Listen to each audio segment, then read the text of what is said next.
살아계신 하나님, 은혜와 사랑을 감사합니다. 5월 가정의 달 오늘 귀한 어버이 주일로 허락하여 주시고 또 우리 교회의 귀한 어르신들 함께 인사하며 경례를 표하며 하나님께 영광을 돌리게 하여 주시니 감사합니다. 건강을 더하여 주시옵소서. 몸의 건강만 주시겠습니까? 몸에 있는 여러 가지 질병들, 고통들 주님께서 경감하여 주시고 치유하여 주실 뿐만 아니라 건강을 주실 때에 하나님 앞에서 사역을 마무리하며 감당하며 더욱 기도하며 나라를 위하여 사랑하는 대한민국과 공군을 위하여 공군과 공군 선교와 공군 본부교회를 위하여 늘 기도하며 나아가는 믿음의 복된 백성들, 주님의 귀한 종들 되게 하여 주시옵소서. 어버이들을 생각하며 그들의 기도에 감사하며 저희들 다시 한번 하나님 앞에서 귀한 사명 감당하게 되기를 소원합니다. 찬양대의 귀한 찬양을 받아주시고 헌신하며 주님께 영광 돌리는 믿음의 남종과 여종들 찬양으로 사역할 때 지치지 아니하도록 사명의 자리에서 주님 베푸시는 힘으로 능히 감당케 하여 주시옵소서. 오늘 귀한 예배를 올려드리며 또 주간 예배를 드리는 인천부에도 함께 하여 주시고 우리 주님께 영광 돌리는 복된 믿음의 백성들로 세워 주시옵소서. 예수님의 이름으로 기도하옵나이다. 아멘.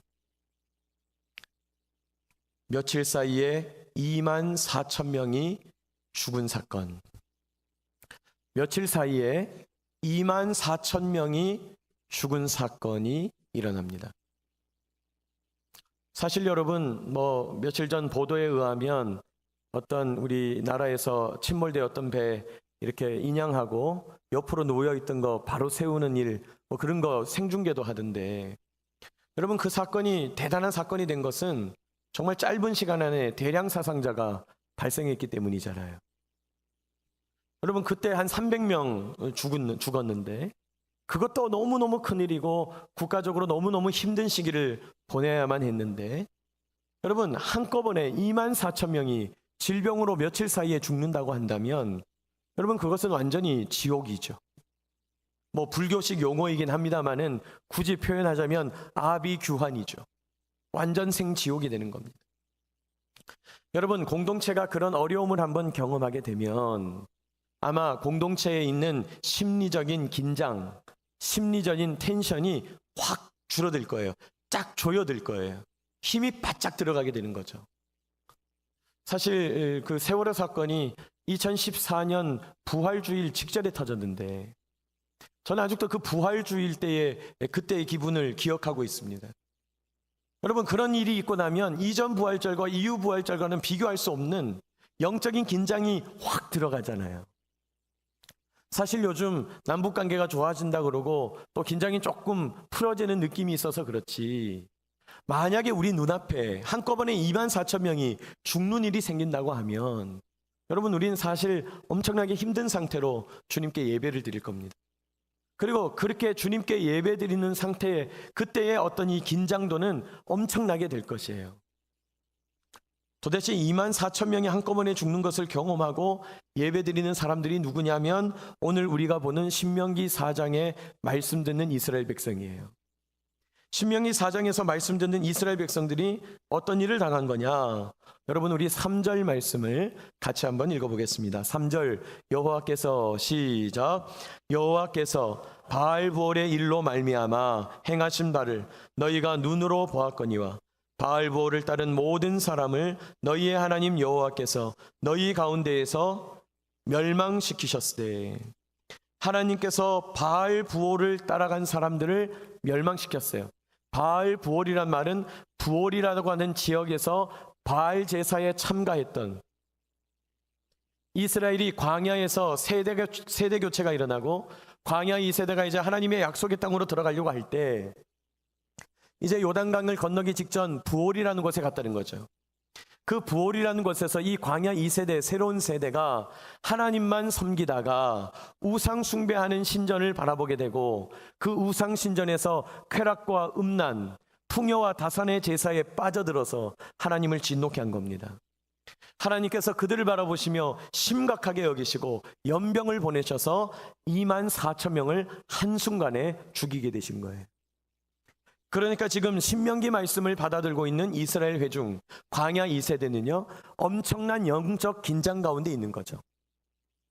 사실 여러분 가운데서도 오늘은 주일이지, 오늘 아침에 주일 예배 드렸고, 우리 공군 예배 1시 반이지, 1시 반 예배만 지나면 2시 반, 3시만 되면 집에 가서 쉴 수 있겠다, 왜 이렇게 습하냐 덥냐, 그냥 힘드니까 집에 가서 좀 쉬어야 되겠다 라고 생각하는 분이 있을 수 있죠. 근데 사실 여러분, 우리가 하나님 앞에서 예배를 좀 제대로 드리는 방법이 있다면 날마다 영적 긴장을 가지고 좀 드리는 것이죠. 여러분, 예배라는 것이 그저 지나가 버리는 의식이 돼 버린다면, 그래서 예배 드리는 것에 전혀 긴장이 없다 그러면 그냥 이 시간은 좋은 말씀 듣는 시간밖에 되지 않을 겁니다. 그냥 시간을 정하여 의식을 치러내는 시간밖에 되지 않을 겁니다. 그러나 그렇게 예배 드려서는 안 되죠. 왜냐하면 아직 우리가 영적인 눈을 떠서 바라보지 못해서 그렇지, 지금 우리 주변에 있는 또 전 세계적 상황 속에서 계속해서 그런 영적 긴장할 만한 일들은 일어나고 있기 때문이죠. 아까 우리 재능 집사님 기도하실 때 북한 지하교회 교우들을 얘기했는데, 여러분, 그들은 아무리 세상이 바뀐다 해도 아직은 지하교회에서 신음하는 것이 사실 아닙니까? 언제 잡혀 죽을지 모르는 것이 사실 아니에요? 자료 화면을 보니까 휴지에다가 성경을 베껴 적더라고요. 종이가 없어서 휴지에다 적었냐 생각했더니 뭐 그런 측면도 있겠지만, 휴지에다가 적은 이유가 발각되면 물에 넣으려고. 물에 넣으면 휴지가 풀어지면서 흔적이 사라지니까. 여러분, 그렇게 신앙생활하는 사람들이 아직도 존재한다는 거죠. 사실 여러분, 우리는 너무 좋은 환경에서 너무 비슷한 사람들끼리만 모여서 예배드리는 아주 제한적인 공동체라는 사실을 기억해야 해요. 우리 말고 밖에 수많은 사람들, 수많은 종류의 사람들이 존재하고 있어요. 우리 그걸 꼭 기억해야 돼요. 여러분, 장애인들이 많이 예배드리는 교회에서 예배드릴 때의 그 느낌, 어른들만 있는 교회에서, 나이 드신 분들만 모여있는 교회에서 드리는 그 느낌. 여러분, 오늘 우리 아까 65세 이상 되신 분들 일어나라 했더니 사실 거의 뭐 몇 명 안 되시잖아요. 근데 바깥 교회 중에, 특별히 바깥에 있는 교회들 중에, 민간 교회들 중에 조금만 지방으로 들어가면요 반대 현상이 일어나죠. 그러니까 젊은 사람들이 일어나서 인사해야 될 판인 거죠. 숫자가 완전히 반대가 되는 것이죠. 그러니까 여러분, 너무 우리 삶에 매몰되어서 우리 주변만 돌아보고 살아서는 안 될 것입니다. 오늘 이스라엘 백성은 그런 영적 긴장을 가지고 예배를 드리고 있다. 그러면 오늘 이 본문은 신명기에서 어떤 위치를 가지는가? 제가 여러분 들어오시면서 아마 우리 말씀 나눔지를 다 받으셨으리라 생각됩니다. 여러분, 말씀 나눔지의 개요를 따라가면서 우리 같이 말씀을 보시면 좋겠습니다. 그러면 이 신명기는 어떻게 구분할 수 있냐를 먼저 봐야 되겠죠. 이 본문의 위치를 잡기 위해서 신명기를 크게 세 덩어리로 구분할 수 있다는 겁니다. 첫째로 신명기는요, 과거 40년, 정확하게는 38년간의 광야 생활을 회고하는 이야기가 1장부터 3장까지 나타납니다. 그래서 1장부터 3장까지 모세가 지난 40년의 이야기들을 쫙 회고하고 있는 거죠. 그래서 정탐꾼을 보내었던 그 이야기부터, 하나님 앞에서 실패했던 그 이야기부터 역사를 정리해 갑니다. 여러분, 실패한 역사를 자신 있게 드러낼 수 있다는 것은 대단한 자신감이에요. 그런데 이 역사는 하나님께서 만드신 역사이기 때문에 모세는 이것이 기쁘다, 수치다, 영광이다, 그걸 따지지 않고 실패한 역사서부터 이야기를 하고 있는 것이죠. 그리고 왜 실패한 역사를 이야기해야 되느냐? 이것은 광야 2세대를 위한 교육서이기 때문이에요. 신명기는 광야 2세대를 위한 교육서, 정보서, 설교집이기 때문에 그래요. 그러니까 회고하면서 힘들었던 이야기, 실패한 이야기도 해야 되는 것입니다. 4장부터 26장까지는 율법과 규례와 법도들의 모음집입니다. 4장부터 26장까지는 율법과 규례와 법도들의 모음집. 그리고 27장 이후에서 34장 끝장까지는 이제 신명기를 마무리하면서 이런 법도를 받았으니 너희들 어떻게 할 거냐, 이 법도대로 살 거냐 말 거냐, 이 법도대로 그대로 할 거냐 말 거냐를 요구하고 있는, 결단을 촉구하는 모세의 이제 아주 호소 짙은 결정적 목소리를 내는, 결단을 촉구하는 설교가 되는 것이죠. 여러분, 오늘 제가 이게 종이에 담다 보니까 너무 작았는데 이 뒷면에 보면 신명기를 요약하는 그림 파일을 하나 실어 놨는데 너무 작아요. 그래서 너무 작아서 안 보이는 분들이 많을 것 같아요. 근데 여러분, 제가 이따가 예배 마치고 나서 우리 목자님들을 통해서 이 파일이 되게 크거든요. 그래서 확대를 하면 핸드폰에서 아주 자세하게 보실 수 있습니다. 제가 이 파일을 우리 목자님들을 통해서 여러분에게 공지하도록 그렇게 하겠습니다. 그런데 뒷면에 바라보시면 거기는 목사님 1장부터 11장까지가 모세 설교고 12장부터 26장이 율법 모음이고 27장에서 34장이 마지막 설교라고 되어 있는데 어떻게 된 겁니까? 할 수 있지만 모세의 여는 설교를 가만히 보면 1장부터 3장까지 지나간 오래전 이야기를 담고 있다, 언급하고 있고 4장부터 모세의 설교는 이미 시작되고 있다는 것을 기록하고 있죠. 그러니까 제가 말씀드리는 것과 크게 다르지 않다, 그 말씀을 제가 드리는 겁니다. 그리고 이 그림에 여러 가지 신명기 정보가 담겨 있는데 여러분 기회가 되시면 제가 보내드리는 파일을 통해서 잘 살펴보시면 좋겠습니다. 자, 다시 돌아와서 그래서 오늘 신명기 4장 말씀을 우리 읽었습니다. 그러면 신명기 4장은 어떤 부분의 서론부가 됩니까? 율법 부분의 서론부가 되는 것이죠. 율법, 율례, 규례를 모아놓은 부분의 서론부. 그러니까 이제 막 본론이 시작되는 것이죠. 신명기를 통해서 모세가 하고 싶은 이야기가 막 시작되더라는 것이죠. 그런데 신기하게 모세는 신명기 설교를 막 시작하는, 회고가 끝나고 정말 하고 싶은 본론의 이야기를 꺼내는 이때에 신명기 전체 주제를 말씀하고 있다는 겁니다. 그러면 신명기 전체 주제를 어떻게 표현했는가? 제가 이번 본문의 구조라고 되어 있는데요. 여러분 오늘 우리가 읽은 이 본문은 문체를 따라서 두 가지 내용으로 구분할 수 있겠다는 거예요. 여러분 성경은요, 크게 보면 두 가지 문체로 나누어 볼 수 있습니다. 성경은 대략 명령과 약속, 이 두 가지로 나눠 볼 수 있어요. 명령과 약속, 뭐뭐뭐뭐 해라, 명령이죠. 그러면 뭐뭐뭐뭐 하리라, 뭐뭐뭐뭐 되리라, 약속입니다. 이것만 알고 성경을 봐도 훨씬 성경이 수월해요. 이걸 구분할 줄 모르니까 그냥 성경이 지루하고 힘이 드는 거죠. 그런데 여러분 이 성경에서 지금 명령은 뭐고 약속은 뭔가 하고 성경을 들여다보면 성경의 내용이 훨씬 더 수월하게 우리 눈에 들어오게 되는 것이죠. 사실 여러분 성경도 묵상을 계속 하다 보면 성경 읽기가 훨씬 수월해지죠. 어떤 분은 이런 분도 있더라고요. 성경을 읽을 때 떠듬떠듬 읽게 된다고 괴로워하는 분이 있는데 여러분 그건 괴로울 게 아니죠.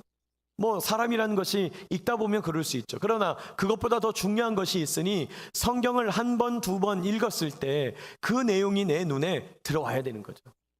신문은 그렇잖아요. 신문을 펼쳐서 읽으면 내용이 쏙쏙 들어오잖아요. 네? 지금 야당의 대표가 누구고 여당의 대표가 누군데 지금 이슈는 뭔데 우리가 배경에 대한 지식이 있고 다 이 현재의 상황을 알고 있으니까 신문은 가독성이 좋아요. 근데 여러분 성경을 읽을 때 신문만큼 잘 들어옵니까?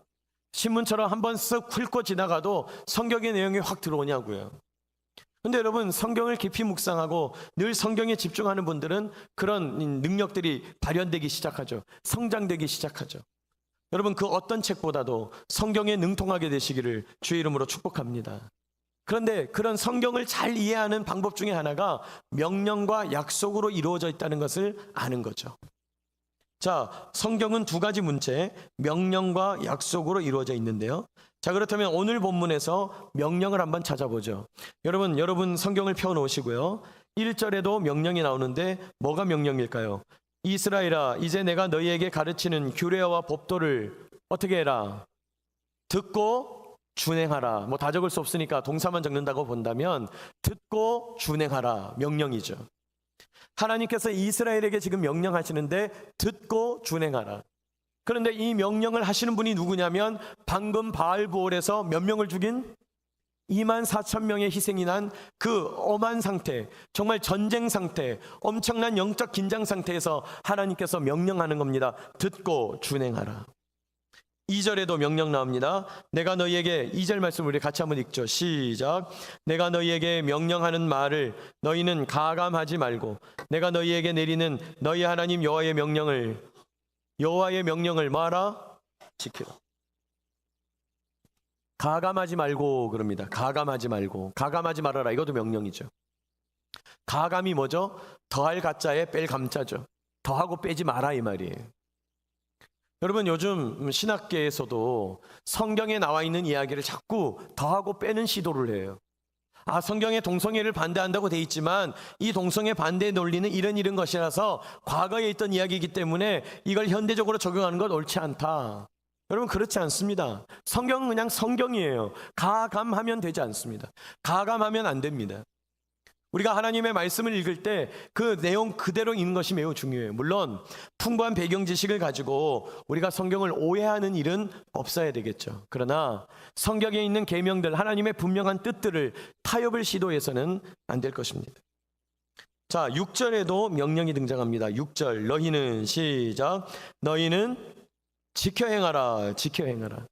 너희는 지켜 행하라. 뭘 지켜 행하냐? 그 앞에 5절에 나오죠. 내가 나의 하나님 여호와께서 명령하신 대로 규례와 법도를 너희에게 가르쳤다. 지켜 행하라. 규례와 법도를 지켜 행하라. 왜 그러면 이런 명령을 주는 거냐? 주님께서는 그 이유도 말씀하세요. 명령의 이유가 뭐냐? 이는 너희가 들어가서 기업으로 차지할 땅에서 그대로 행하게 하려는 거다. 너희가 새로운 땅에 들어가서 이대로 행하게 하려는 거다. 왜 이대로 행해야 되겠느냐? 생명 때문이라는 거예요. 생명 때문. 여러분 명령의 이유는 생명 때문이에요. 여러분 그러니까 여기 1절에도 2절에도 6절에 나오는 이 모든 명령, 아니 신명기 전체에서 나오는 모든 명령의 이유는 뭐 때문에? 생명 때문에. 하나님께서 생명을 주시려고. 이 명령을 지키지 않으면 너희는 죽는다는 것을 극명하게 보여주셨죠. 바알보올에서. 왜? 이 말씀을 포기한다면 너희가 지금 연병으로 죽으나 그냥 그 땅에서 영적으로 죽으나 똑같기 때문에 하나님께서 명령하시는 거죠. 생명 때문이다 말씀하는 겁니다. 자, 그렇다면 이 명령을 지키면 어떻게 되냐? 약속들도 등장하는데 1절에 이런 약속을 주십니다. 자, 1절 이스라엘아 이제 내가 너희에게 가르치는 규례와 법도를 듣고 준행하라. 명령이죠. 성경 보세요. 그리하면, 대체로 성경에서 그리하면 이렇게 시작되면 약속입니다. 그리하면 너희가 살 것이요. 여기 생명 나옵니다. 너희가 살 것이요. 너희 조상의 하나님 여호와께서 너희에게 주시는 땅에 들어가서 그것을 얻게 되리라. 생명이라는 것은 뭐냐? 하나님께서 주시는 땅에서 하나님이 주시는 은혜로 하나님께서 살게 하시는 세월을 보내는 것이 생명이죠. 하나님이 주시는 시간과 공간에서 하나님께서 원하시는 일을 행하는 게 생명이에요. 여러분 그런 생명을 행하는 저와 여러분 되시기를 축복합니다. 하나님이 생명을 약속합니다. 생명이 뭐냐? 하나님이 원하시는 시간과 공간에서 2018년 5월 계룡에서, 그게 지금 저와 여러분의 시간 공간이잖아요. 5월 13일 1시 2시경에 이 예배당에서 그게 저와 여러분의 시간과 공간이에요. 여러분 사람은 어떤 시간과 공간에 들어가 있느냐가 매우 중요해요. 어떤 시간과 공간에 들어가 있느냐가 그 사람의 정체를 결정하고 그 사람의 사명을 결정하는 거예요. 이 시간에 예배당에 있는 사람들은 하나님의 백성이에요. 사명과 정체가 결정되는 거죠. 이 시간에 꽃놀이 계속 다니면 그건 하나님 백성 아닌 거죠. 물론 뭐 꽃놀이 갔다고 지금 뭐라 하는 게 아니에요. 오해하지 마세요. 네? 오늘 어쩔 수 없이 잠시 빠진 분들은 있을 거예요. 근데 그 얘기가 아니라 늘상 이 시간에 교회당에 없다면 여러분 그건 하나님의 백성이 아닌 거죠. 정체가 결정되는 겁니다. 자, 1절에 그렇게 약속을 주시죠. 또 6절을 보니까 이런 약속을 주십니다. 너희는 지켜 행하라. 명령. 이것이 여러 민족 앞에서 너희의 지혜요 너희의 지식이라. 그들이 이 모든 규례를 듣고 이르기를 이 큰 나라 사람은 과연 뭐 있는 백성? 지혜와 지식이 있는 백성. 하나님이 약속합니다. 이 명령과 규례와 법도를 듣고 행하면 지혜와 지식이 있는 백성으로 삼으시겠다는 거예요. 지혜와 지식이 있는 백성. 여러분 지혜와 지식의 차이가 뭘까요? 네? 지식은요 책에 있는 것이고 지혜는요 현실에서 지식이 작동하는 겁니다. 지식이 다 똑같은 지식이 아니에요. 우리가 공부를 해보면 죽은 지식이 있고 살아있는 지식이 있잖아요. 아무리 우리가 공부를 많이 한들 뭐합니까? 그게 이 현실에서 아무런 힘을 발휘하지 못한다면 그건 죽은 지식이죠. 네? 여러분 요즘 뭐 이렇게 예를 들어서 새로운 공법으로 농사를 짓는다고 합시다. 새로운 공법으로 농사를 지을 때 옛날 공법의 지식들은 그거 다 필요 없는 거거든요. 쓸모없는 거예요. 그런데 그 옛날 거를 끄집어내서 하면 그건 지혜롭지 못한 거죠. 지혜란 건 뭐냐? 살아있는 지식을 오늘날에 적용해서 힘을 발휘하고 능력을 발휘하는 게 지혜예요. 그러니까 하나님 앞에서 지식 많은 백성이 될 뿐만 아니라 지혜 있는 백성이 대해서 승리한다 이 말이에요. 경쟁력이 있다 이 말이에요. 하나님께서 가장 존귀한 백성으로 삼으시겠다 약속하는 것입니다. 하나님의 명령을 듣고 행하면 지혜와 지식 있는 백성이 되고 존귀한 백성이 된다. 이렇게 명령과 약속을 통하여 하나님이 목표하시는 바는 뭐냐? 아까 말씀드린 대로 생명 주기를 원하신다는 거예요. 여러분, 우리 하나님은 우리에게 말씀을 주실 때 생명을 주시려고 주시는 거예요. 생명을 주시려고. 제가 이번 주 우리 해군 공군 목사님들 세미나를 하면서 강사분에게 들은 여러 가지 인사이트 중에 너무 은혜되는 말씀이 있어서 오늘 새벽에도 그 말씀을 나누었는데, 여러분, 우리가 말씀을 읽는 것, 여러분, 우리가 교회에서 사명을 감당하는 것, 사역을 감당하는 것, 찬양대를 하는 것, 사실 여러분, 찬양대 지휘자 반주자 매우 힘들어요. 빠질 수가 없어요. 교회를 찬양대 하는 거 되게 힘들어요. 빠질 수 없어요. 저도 힘들어요. 교회를 못 빠져요. 네, 저는 뭐 교회 빠질 생각 자체를 안 하는 사람이에요. 네. 근데 여러분, 교회에 신앙생활 한다는 것, 성경을 읽는 것, 그리고 또 목사가 계속 큐티하라 그러고 큐티책 사라 그러고, 큐티책을 왜 아직도 안 사는지 모르겠는데 하여튼 큐티책 사라 그러고. 네? 근데 여러분, 그거는 여러분에게 부담을 드리려는 것이 아니고 특권이라는 거예요. 특권이라는 거예요. 여러분, 제가 공군교회 큐티책을 한번 들고 이렇게 어디 그 큐티책을 들고 차에서 이렇게 걸어서 나가고 있는데 아마 우리 본부교회를 다니시는데 공군교회는 아니신가 봐요. 유심히 이렇게 보더니 목사님 이게 뭐냐. 우리 공군교회는 전국에서 큐티책을 이렇게 통일해서 인쇄를 해서 내용은 밖에 시중에 있는 큐티책이지만 표지하고 그 안에 있는 표지 안쪽 내용은 저희들이 만든 내용입니다. 너무 부러워하는 거예요. 너무 부러워하는 거예요. 그러니까 여러분, 그건 특권인 거죠. 여러분, 하나님 앞에서 봉사할 수 있는 것 특권입니다. 하나님 앞에서 기도할 수 있는 것 특권이에요. 새벽에 나와서 기도하고 싶지만 건강이 허락하지 않고 차량에 문제가 있고 가난에 문제가 있고 여러 가지 사정 때문에 못 나오는 분이 얼마나 많아요. 그건 특권이에요. 하나님 앞에 예배드리고 싶지만 예배드리지 못한 분이 많아요. 그건 특권이에요. 여러분, 병원에 가보세요. 건강한 건 특권이에요. 어린이 병동에 가보세요. 건강한 건 특권이라고요. 부담된다, 힘들다가 아니라 특권으로 알게 되는 저와 여러분 되시기를 축복합니다.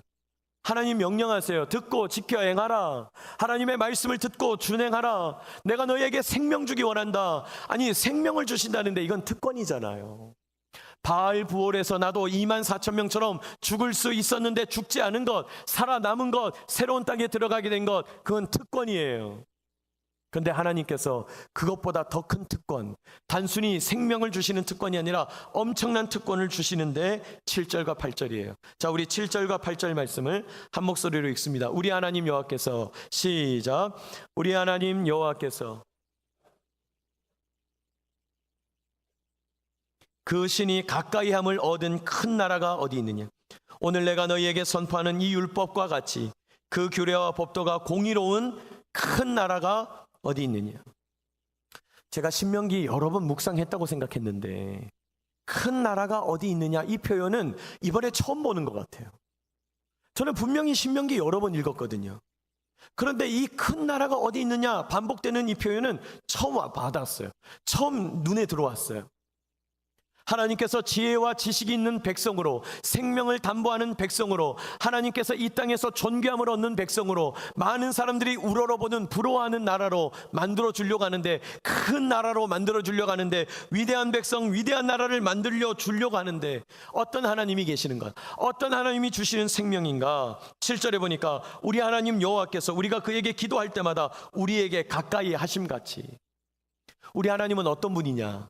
가까이 계셔서 소통하는 분이에요. 멀리 계신 분이 아니에요. 응답하지 않는 분이 아니에요. 아무리 두드려도 반응하지 않는 분이 아니다 이 말이에요. 우리 하나님은 살아계셔서 소통하는 분이에요.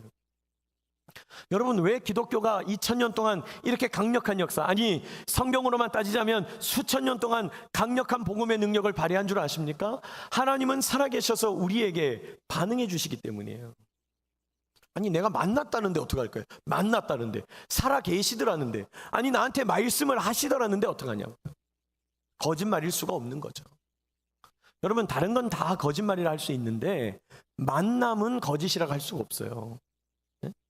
사람은 만나면요 접촉이 일어나고, 접촉이 일어나면요 교류가 일어나요. 교류가 일어나면 두 양쪽이 다 변화가 생겨요. 여러분, 내가 그 변화를 맛보았는데 거짓이라 말할 수 없는 거죠. 우리 하나님이 우리를 위대한 백성, 위대한 나라로 만드실 때 어떤 하나님이냐? 기도할 때마다 가까이 오셔서 소통해 주시는 하나님. 여러분, 기도하면서 하나님이 가까이 오셔서 나와 함께 하신다는 사실을 믿으시기를 주의 이름으로 축복합니다. 이 성경에 보면 가까이 온다 이런 표현이 많아요. 그 마태복음, 마가복음에도 보면 예수님의 첫 일성, 회개하라 맞죠? 때가 찼다, 회개하라, 복음을 믿으라. 네? 하나님 나라가 가까이 왔다, 이런 표현을 쓰세요. 근데 여기 가까이 왔다 이 말은 계룡아의 시점 왔다 이 말이 아니고, 가까이 왔다 이 말은 바로 네 옆에 와 있다 이 말이에요. 이미 왔다, 이걸 강조하는 거예요. 가까이 왔다. 하나님은 가까이 계셔서 우리에게 소통하신다 이 말은, 하나님은 저 대전 관저동쯤 계셔가지고 우리가 막 소리를 엄청나게 지르고 엄청나게 스피커 볼륨을 올려야 겨우겨우 들으시는 정도가 아니고, 내 옆에 오셔서 내가 하고 쉬는만 해도, 내가 하고 힘들게만 해도 나에게 반응하시는 분이라는 거예요. 그 주님을 만나게 되시기를 축복합니다. 여러분, 위대한 백성은 어떻게 탄생하는 거냐? 위대한 나라는 어떻게 탄생하는 거냐? 가까이 계셔서 소통하시는 주님과 함께 할 때, 그 주님의 명령과 약속을 들을 때, 그 주님의 명령과 약속을 통하여 지혜 지식 있는 백성 될 때, 존귀한 백성 될 때, 생명 누리는 백성 될 때, 위대한 백성, 위대한 나라가 나타난다 이 말이에요. 그리고 여러분, 두 번째로 8절에 보니까 내가 오늘 너희에게 선포하는 이 율법과 같이 그 규례와 법도가 어떤 나라? 공의로운 나라. 규례와 법도가 엄청나게 공의로워요. 공의로운 규례와 법도를 다스리는 신이 하나님이에요. 공의로운 규례와 법도로 다스려요. 여러분, 법을 잘 지켜야 되지만은 사실은 악법을 잘 지키면 안 되잖아요. 네? 법이 선해야 되는 거거든요. 우리나라도 뭐 계속 이 법이 맞냐 틀리냐 그런 걸 계속 들여다보잖아요. 법이라는 것은 그 자체가 공의로워야 할 뿐만 아니라, 자, 첫째, 법이 좋아야 되고, 두 번째는 그 법을 시행하는 통치자가 사랑의 통치자여야 돼요. 법을 딱 들고, 야, 너 넘어왔어, 가만두지 않겠어, 너 이거 넘어왔다 이거지. 뭐 옛날에 초등학교 다닐 때 짝꿍이 이렇게 선 그어놓고 넘어오면 확 잘라버린다, 뭐 이런 것처럼, 야, 너 넘어왔다 이거지. 여러분, 이건 법이 아니고 이건 공의가 아니거든요. 공의로운 규례와 법도를 뭘로 통치해야? 사랑으로 통치해야 그건 진짜 왕이죠. 하나님은 그런 분이에요. 공의로운 규례와 법도로 사랑으로 다스리시는 분이 하나님이다. 그러니까 그 하나님의 통치를 받는 이스라엘 나라는 위대한 나라가 되는 거죠. 그 하나님의 통치를 받는 이스라엘 백성은 위대한 백성이 되는 겁니다. 말씀 마무리합니다. 여러분, 제가 오늘 제목을 위대한 백성, 위대한 나라 이렇게 잡으니까 너무 멀리 잡혀 있는 것 같아요. 이 백성과 이 나라 뒤에다가 이런 말로 바꿀 수 있겠죠. 위대한 가문, 위대한 가정, 위대한 가정, 위대한 인생, 똑같은 겁니다. 여러분, 위대한 인생은 어떻게 시작되는 것이고 위대한 가정은 어떻게 시작되는 것입니까? 하나님께서 내 옆에 와 계셔서 나와 소통하고 계시다는 걸 깨닫고 하나님의 명령과 약속에 순복할 때, 하나님이 주시는 생명의 약속을 받아 누릴 때 위대한 인생, 위대한 가문이 될 줄로 믿습니다. 그리고 하나님의 공의로운 규례와 법도를 사랑으로 통치받을 때, 여러분, 성경은 하나님 앞에서 보증받은 진리의 말씀이잖아요. 너무너무 아름답고 공의로운 규례와 법도잖아요. 그 하나님의 말씀을 내 삶에 끌어올 때, 여러분, 진리가 내 삶에 오는 거예요. 우주 원리가 내 삶에 오는 거예요. 이 온 우주와 역사를 관통하는 하나님의 진리 말씀이 내 삶에 오는 거예요. 놀라운 일이죠. 놀라운 일이죠. 그렇게 내 삶을 밝히게 될 때, 사랑으로 그 삶이 통치가 일어나게 될 때, 여러분, 우리는 위대한 인생, 위대한 가문을 이루게 될 줄로 믿습니다. 여러분, 답은 정해져 있어요. 답은 정해져 있어요. 사실 설교할 때마다 느껴요. 답은 알아요. 그런데 그 답을 어떻게 받아들이냐, 어떻게 소화하냐의 문제예요. 어떤 분은 똑같이 음식을 먹는데 소화를 하나도 하지 못한 채 그냥 설사로 다 배출할 수밖에 없을 수도 있어요. 그러나 어떤 분은 똑같은 음식을 섭취하고 그걸 잘 소화시켜서 영양분이 되는 거죠. 위대한 사람이 되어가는 것입니다. 진리의 말씀도 마찬가지입니다. 이 진리의 말씀을 어떻게 소화할 거냐는 여러분에게 달려 있어요. 하나님의 명령에 순복하고 생명의 약속을 받아 누리는 지혜와 지식의 백성, 위대한 나라 되시는 저와 여러분 되시기를 축복합니다. 그럼 어떻게 해야 되냐? 끊임없이 말씀 속에 파묻혀 있어야 해요. 영적 긴장을 가지고 말씀을 봐야 해요. 여러분, 성경을요 그냥 펼치지 마세요. 그냥 펼치지 마세요. 자려고 그랬는데 큐티 안 했다. 그럼 그냥 자세요. 여러분, 주무세요. 전 그게 낫다고 봐요. 자려고 그랬는데 큐티 안 했다. 그럼 주무세요. 내일 아침에 맨정신으로 시작하세요. 맨정신으로. 네? 영적 긴장을 가지고 정말 지금 쉽게 얘기하면 우리로 치면 1953년 7월 28일 정도에 큐티하는 것처럼, 또 이제 이게 아는 분들은, 똑똑한 분들은 알아듣는 거죠. 이게 1953년 7월 28일이 어떤 날이에요? 어떤 날이더라? 목사님 왜 저러시나? 빨리 좀 끝내지. 어떤 날이에요? 7월 27일 다음 날이죠. 7월 27일이 어떤 날인데? 휴전협정 체결일이에요. 네?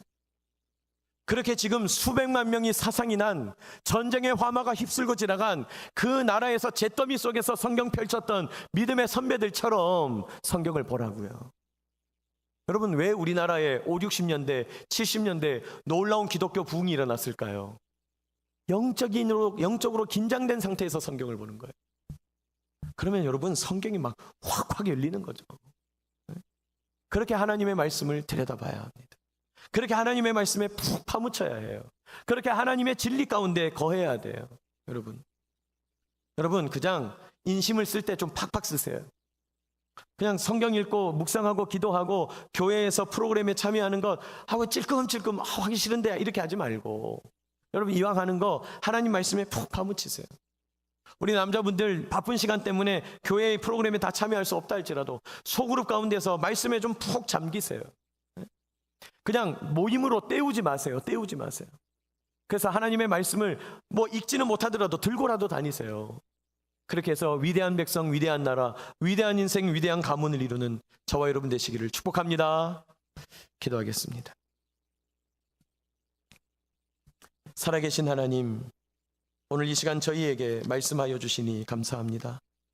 저희에게 생명 주시려고 하나님의 거룩한 말씀, 진리의 말씀을 허락해 주시며 명령하고 약속하셔서 우리가 하나님 앞에서 위대한 백성, 지혜와 지식이 있는 백성, 존귀함을 얻는 백성, 생명을 누리는 백성, 위대한 나라 백성으로 삼으시려는 주님의 그 크고 놀라운 계획을 바라보게 하시니 감사합니다. 살아 역사하시는 주님, 오늘 말씀의 원리가 내 삶에 적용되게 하여 주시고 하나님이 이 말씀이 살아 움직이며 내 삶에 나타나게 하여 주시옵소서. 하나님, 오늘도 이 시간 위대한 백성, 위대한 나라로 결단하는, 위대한 인생, 위대한 가정으로 결단하는 주님의 백성들에게 우주적인 원리, 진리 말씀을 그 삶에 허락하여 주시고 그 말씀에 파묻혀 살아가며 그 말씀에 푹 잠겨 살아가는, 영적 긴장을 가지고 말씀을 집중하는 하나님의 백성들 되게 하여 주시옵소서. 예수님의 이름으로 기도하옵나이다.